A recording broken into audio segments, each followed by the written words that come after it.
Before the sun comes up, word gets out. Timelines are affected, some shaking beneath the breakfast tables. Silence fills the studio. Finally, a voice saying, "Not him," joined the others. At this moment, no. For a long time, they were the first light of day. Little talk over coffee, interspersed with laughing during commercial breaks, and those subtle movements that you could almost feel through the screen. The globe is leaning in to listen when that light goes out today. A phone screen lights up in a dimly lit kitchen. It is 4:12 in the morning. Kelly steps barefoot on the chilly tile, the silence deafening. Time seems to bend as she responds.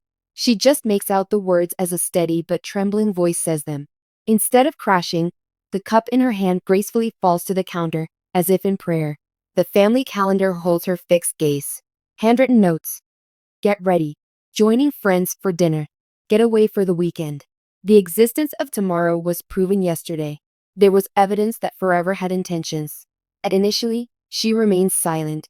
She feels as though grief is taking her time to find a seat. The environment transforms into a maze of locked doors as she takes 3 deep breaths. The city is bathed in a pale light as the house trembles. While the dog sniffs out an unresponsive door, kids run amok throughout the halls. While pouring porridge and answering inquiries that don't yet have a name, Kelly moves delicately, being careful with the edges of everything. Posing with genuine, unrehearsed smiles, a framed snapshot of the couple sits on the mantel. It is straightened by her. As though even images knew how to lean into their loved ones, it tilts back in a tenacious and familiar way. When the live performance begins, the lights go down. A producer's voice is as low as a librarian's in a religious service. The sound of silence reverberates from the vacant chair next to hers. "We can cancel," the earpiece suggests. Like a beacon navigating fog, the teleprompter patiently waits. Kelly takes the stage not out of necessity, but because love has always been a constant in her life. Strangers who somehow seem like neighbors jump to their feet to join the crowd. Her fingers gently touch her lips as she plants a kiss on the desk, causing the room to release a soft exhale. "I knew I would need help today," Kelly said steadily, her voice belying a subtle trembling. "Words fail me, yet perhaps the ones we choose to use when conversing with one another are the most appropriate. Much obliged for your presence." Performance is non-existent. Being there. Rush hour in cabs is slow. Volume on phones is turned down. Civilized whispers replace the boisterous noises of the coffee shop. People all throughout the city, in crowded kitchens and peaceful nooks, sense a common thread even though they've never met in person. Messages pour in, the type that saturate rather than swarm. Coworkers often send fragrant summer flowers. Text messages from long-lost pals can seem like letters written by hand. Viewers share videos of the unscripted type of love, quick looks, and spontaneous jokes. The home turns into an assemblage of memories. Chair back covered in a scarf. A coat that is hung from the incorrect hook. An inscription reading "Back soon" adorns the refrigerator. Kelly goes around each room, touching the artifacts that attest to their lives. A crystal vase with dried fingerprints, a drawer that is misaligned despite his assurances that he would correct it, and a recipe card bearing his confident but slanted handwriting. The pillow from his bedroom still shows the marks of his slumber. As she places her hand on the spot, she can sense the reverberation of a heartbeat that provided her own rhythm. The night falls. Resoluteness fills the house. At the kitchen table, Kelly sits with a pen, a stack of blank cards, and an overflowing heart. Short sentences complete their story. We met. We changed. We chose. We chose again. She writes this down after realizing that the pages cannot contain all the ordinary miracles they performed. Someone calls out to me, as if to signal that they know what to do when everything else fails. Her closest female friends show up in unkempt buns and a mishmash of socks. Their inquiries do not begin with the word, "Why?" "What do you prefer, tea or water?" Grief is placed in a corner, able to see the table but unable to run it, while soup is placed in bowls. Despite all difficulties, he managed to keep a drawer in the office clean. Like a ceremony, Kelly opens it. Hidden therein are mementos from their first cinematic outing, a birthday card she was never shown, and a message written to you if you're reading this. She is unsure. Her hands give life to the paper, unveiling her true self. "Look to your left if there comes a day that I'm not by your side. In the morning light that you adore, I am the silhouette. Turn to the right. I'm the one you're about to say out loud. Keep going. You support us more than I ever could. Yet that's not all you do. If you're missing me, you can find me in that sweet spot where your breath meets your laughter. Tears follow the road that loss has already marked. She smiles cautiously, starting with one corner, as if not wanting to shock happiness. After a few weeks, she goes back to her desk. Not a ghost, but a protector. The chair next to hers remains.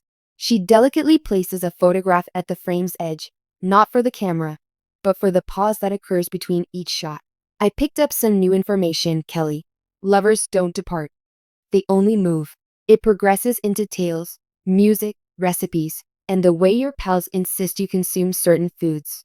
Strangers are the ones who become the most accommodating hosts.